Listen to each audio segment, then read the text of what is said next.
Star Wars 7x7 episode 2146. Continuing our deep dive into The Last Jedi, I'm going to take a look today at the answers to a question Rian Johnson proposed back in May of 2017. Punch it!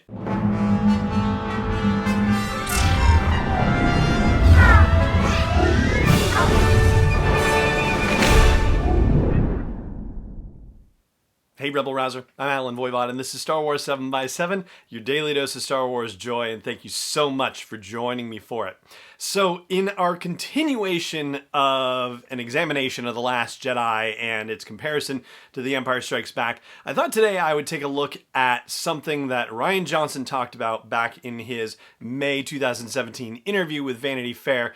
When he was asked about the writing of the screenplay, he talked about, raising the stakes further, or the article talks about how he could raise the stakes further. And so he wrote down the names of the characters and asked himself, what is the hardest thing these characters could go through, could experience in the movie? And I thought that was a great question to ask because, for all intents and purposes, I don't know that I've heard the same thing about The Empire Strikes Back, but you really could look at the experiences of the characters in The Empire Strikes Back through the same lens. What is the most difficult thing, the hardest thing that Luke Skywalker could face in Empire Strikes Back? It is not being able to be the hero that he thought he could be, and also to find out a horrible truth about his family upbringing. For Han Solo, where we see him at the end of A New Hope, wasn't it great that he flew in to save the day and showed a little bit of additional commitment to the Rebel Alliance in that moment, but you kind of get the idea that Chewbacca really put him up to that one, so not so much his. Here we are in The Empire Strikes Back, and at the beginning he's trying to leave because of the bounty on his head, and he gets sucked in to all of the events happening, but he could just be cutting and running and not having anything to do with the Empire like he wanted to do at the beginning of the movie. And instead, he commits. He faces his fears and buys into the situation. But part of that is emotional, right? He is not somebody for whom we see emotional connections driving his behavior, except maybe in regards to Chewie. Here, he actually opens up for the first time and allows his emotions to be his guide.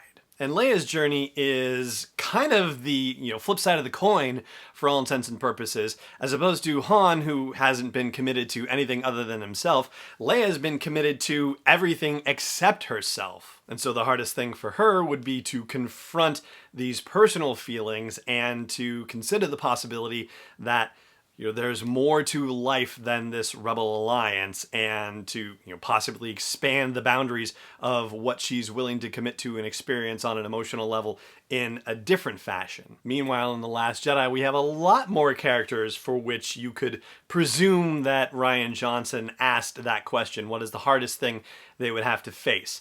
Now, I don't think that he necessarily asked that question in any deep and meaningful way for C-3PO, or Admiral Holdo, or Maz Kanata, or Supreme Leader Snoke, or General Hux, or, pick a couple of other characters, if you will. I think he really only asked that for 7 characters in total. That would be Luke, Leia, Rey, Kylo Ren, aka Ben Solo, Finn, Poe, and Rose. I think those are the 7 characters for whom he posed himself that question and tried to work events in the screenplay around it. For Luke, I think it's a pretty straightforward answer. The hardest thing for him would be to come to grips with the reasons why he exiled himself to the Jedi Temple on Ahch-To. To come to grips with the shame and the failure that resulted with him trying to start his first Jedi Academy and betraying his nephew.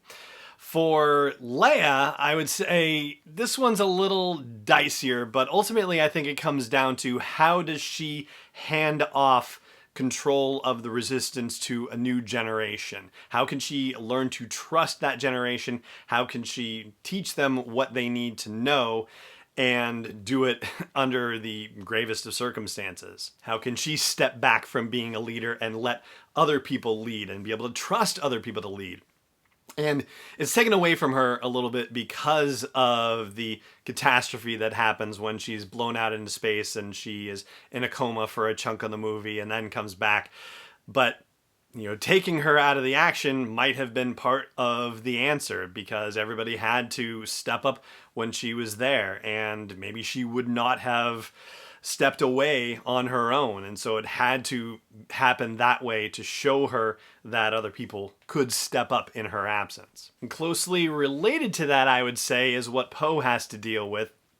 And it feels to me like the hardest thing Poe could face is a challenge to his own bravado, if you will, to his notion of the idea that he can just jump into an X-Wing and blow stuff up and that's going to solve any problem. And when the military establishment does not agree with him and agree with his methods, is he able to hear other points of view? Is he able to consider other possibilities aside from just going out and blowing stuff up? And how can he integrate those decisions into his own leadership capacity? For Finn, it's a different type of commitment issue. Finn basically is running from the First Order, and the only reason he went to Starkiller Base is because he felt a connection to Rey, and that was it. He didn't necessarily care if the First Order lived or died. He didn't care if the Resistance lived or died. I mean, he did, just kind of iffily, right? Like, if you asked him, he would say, no, I want the First Order to die, but not so badly that he was willing to commit to the cause of bringing about the First Order's destruction.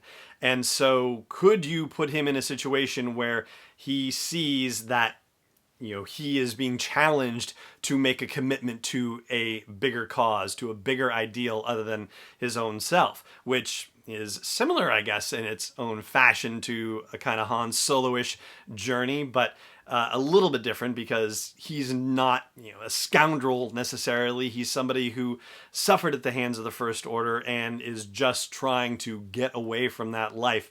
And things kind of keep pulling him back in. So can he accept the being pulled back in and fully commit to helping the cause that his friends have adopted and the friends that he's adopted? And then we have Rose, who is pretty straightforward, I think, in this regard as far as, what's the hardest thing that she could face in The Last Jedi. As her character is presented to us, she's somebody who is used to working on pipes, is not used to being in the spotlight, and now she has to step up and go into a very important and serious role in the Resistance, which, is something that her sister Paige lived up to, and now it's her turn to live up to that. But this is the challenge. Can she rise above her station, literally and figuratively, and take a more active role in the Resistance? Moving on to Rey. In The Force Awakens, Maz Kanata tells her that the belonging she is seeking is not behind her, it's ahead. And yet she can't quite let that go when she goes into the dark side of the Force place on Ahch-To. She says, show me who my parents are. And in the light side of things, she's hoping that Luke will help her as a mentor, and that doesn't go the way she thinks it will either. So the hard thing for her, on the one hand, is how to become a Jedi on her own without family, without support. How is she going to manage to learn what she needs to learn to be able to help her friends? And on the other side of it, how is she going to learn to deal with Kylo Ren, especially when she begins to feel the light in him? Because she has to deal with these feelings, with this idea that he can be turned. And what is she going to do when she finds out that he can't be turned, that he's actually thinking of something else entirely? Which also relates to one of the hard things for Kylo Ren, aka Ben Solo. What is he going to do when he thinks that Rey is going to come over to his side, and she makes it clear that nope, she's all about the light side of the Force and is not interested in ruling with him? But he's also trapped between a rock and a hard place, between Snoke tearing him down for the fact that he did what he was supposed to do, he killed his dad, but it didn't actually work out the way he thought it would either. He thought it was going to make him complete his journey to the dark side of the Force, and it did not. Instead, it just made him more conflicted about the whole thing.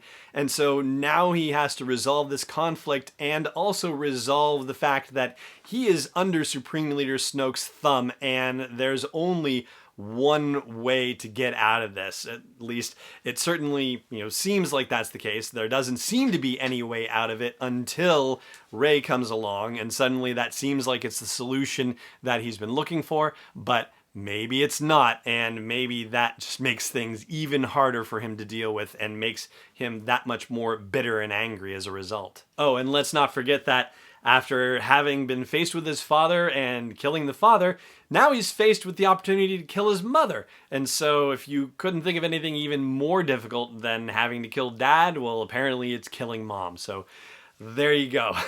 That is my rundown of the hardest things that each of the characters in The Last Jedi face, at least my read on what Rian Johnson was thinking when he was designing the character story arcs for The Last Jedi. And before we wrap up, I just want to ask a brief favor, if you don't mind. If you enjoy the show and you haven't done this yet, yesterday I said, hey, give the show a rating. Today I'm going to say, hey, write the show a review on your favorite podcast app of choice, if you don't mind. Even just a couple of seconds to say how much you enjoy the show, or hopefully not how much you don't enjoy the show.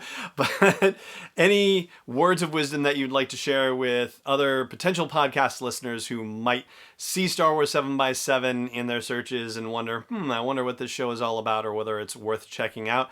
Well, any words of wisdom you could share in a review would be lovely. Thank you very much. And thank you to everybody who has already done that so far. I'm very grateful for that too. All right, that's going to do it. Thank you so much for joining me for this episode of the show, as always, and may the curve be flattening for you wherever in the world you may be.